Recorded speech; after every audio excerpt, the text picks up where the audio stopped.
المكتب التعاوني للدعوة والإرشاد وتوعية الجاليات بمحافظة Yanbu.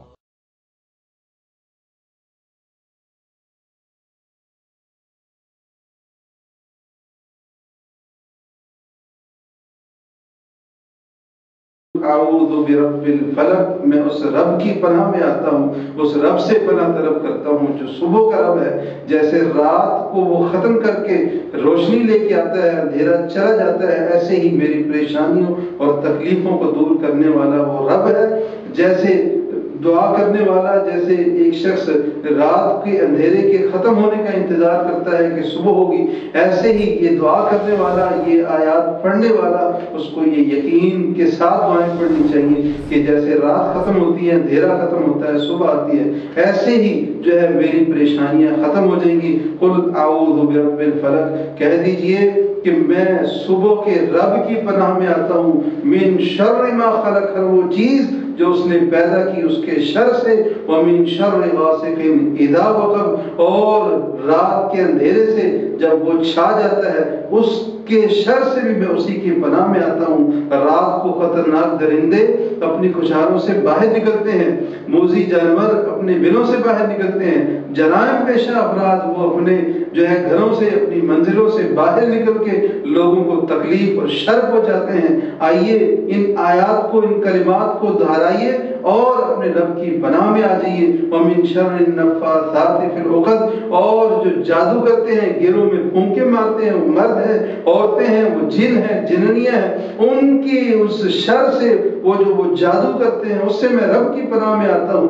وَمِن شَرِّ حَاسِدٍ إِذَا حَسَدَ، اور جب کوئی حسد کرنے والا ہے اس کے حسد سے اللہ میں تیری پناہ میں آتا ہوں۔ یہ ہے وہ کلمات جن کے ذریعے ہم اپنے رب کی پناہ میں آتے ہیں، اپنے رب سے پناہ طلب کرتے ہیں، اس کی حفاظت میں آ جاتے ہیں۔ یہ محفوظ پناہ گاہ ہے جس میں ہم اپنے رب سے مانگ رہے ہوتے ہیں۔ قل اعوذ برب الناس ملک الناس الہ الناس، میں اس رب کی پناہ میں آتا ہوں جو کہ لوگوں کا پالنے والا ہے، لوگوں کا رب ہے۔ الہ الناس ملک الناس، جو کہ لوگوں کا بادشاہ بھی ہے، لوگوں کا معبود بھی ہے۔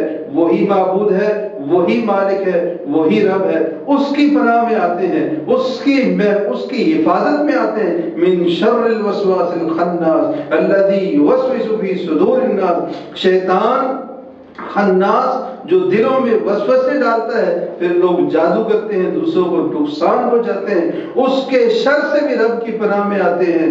اور جو دلوں میں وہ وسوسے ڈالتا ہے ان وسوسوں سے بھی اس رب کی پناہ میں آتے ہیں۔ من الجنۃ والناس، وہ انسانوں میں سے ہیں، جنوں میں سے ہیں، ان سب سے جو ہے چھٹکارا پانے کے لیے اپنے رب کی پناہ میں آتے ہیں، جو جیسے رات کے اندھیرے کو ختم کر کے صبح لے کے آتا ہے، جو لوگوں کو پالتا ہے، جو لوگوں کا مالک ہے، جو لوگوں کا معبود ہے، جو حقیقی معبود ہے، اس کی پناہ میں آتے ہیں۔ یہ کلمات ابو سعید خدری رضی اللہ عنہ فرماتے ہیں کہ جب یہ کلمات نازل ہوئے، یہ صورتیں نازل ہوئی، نبی کریم صلی اللہ علیہ وسلم نے اس کے بعد باقی کلمات کو چھوڑ لیا، ان کے ذریعے اپنے رب سے پناہ طلب کیا کرتے تھے۔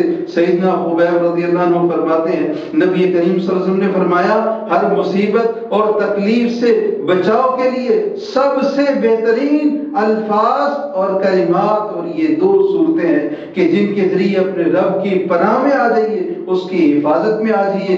لوگ آج تعویذ بناتے ہیں، گلے میں ڈالتے ہیں، نعوذ باللہ ناک کے اوپر باندھتے ہیں، کہتے ہیں قرآنی تعویذ ہے۔ ویسے تو قرآن مجید کی ہم جو ہے وہ اس کی توہین نہیں کرتے، لیکن گلے میں تعویذ باندھا ہے اور پیٹ کے اوپر باندھا ہے، بازو کے اوپر باندھا ہے، بیت الخلاء میں بھی اس کو لے کے جا رہا ہے، بیوی سے ہم بستری کر رہا ہے، سارے کام کر رہا ہے، وہ ساتھ جڑا ہوا ہے۔ اللہ تعالیٰ ہمیں ایسے جو ہے وہ کاموں سے محفوظ فرمائے کہ جب لوگوں کے پاس جاتے ہیں، جادوگروں کے پاس جاتے ہیں، ایمان بھی وہاں پہ جو ہے وہ ضائع کر بیٹھتے ہیں، مال بھی لٹاتے ہیں اور عزتیں بھی وہاں پہ لٹ جاتی ہیں۔ اور ان دو صورتوں کو گھر میں چھوڑ کے، قرآن مجید کو گھر میں چھوڑ کے ان کے پاس جاتے ہیں جو لوگوں میں شر پھیلانے والے ہیں، جو ان کے پاس جائے تو جادو کرتے بھی ہیں، اس کا علاج بھی کرتے ہیں۔